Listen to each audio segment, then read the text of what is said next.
1973, Jim Lehrer began working with PBS. Jim has won 2 Emmys, the Fred Friendly First Amendment Award, the George Foster Peabody Broadcast Award, and the William Allen White Foundation Award for Journalistic Merit. In 1999, he was also presented with the National Humanities Medal by President Bill Clinton. Jim has moderated 11 nationally televised debates for both the presidential and vice presidential campaigns.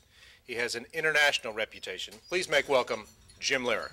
From live television to live interviews, and the reason you have to do your research isn't so you can write great questions. Anybody can sit and write great questions. It's so you'll be free enough and relaxed enough to listen to the answers. I live in fear all the time, to this day, after all these years, that I'm going to say, Senator, do you think we should sell more grain to Cuba? Yes, Jim, I think we should, but before we do that, we should bomb Havana.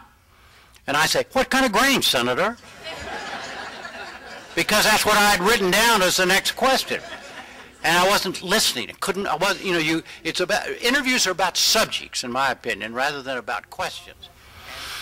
Did you hear the question? I'll repeat it. A code of ethics in journalism, do we have one? Has there ever been an ethical?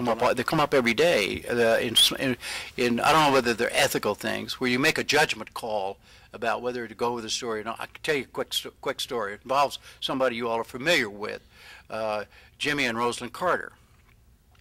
Remember when President Carter, Jimmy Carter, talked about lusting in his heart in a Playboy interview? That story broke on a day when Robert McNeil and I had already been scheduled to do a long sit-down interview with Rosalind Carter. It was taped in New York. I went up to Washington to be with McNeil for the interview, and I got there late, and then they got the news of the Playboy. The interview was going to be like at 4:30. About 3 o'clock, somebody called somebody, and we got the full text of the Playboy interview. McNeil says to me, Jim, let's divide up our duties here.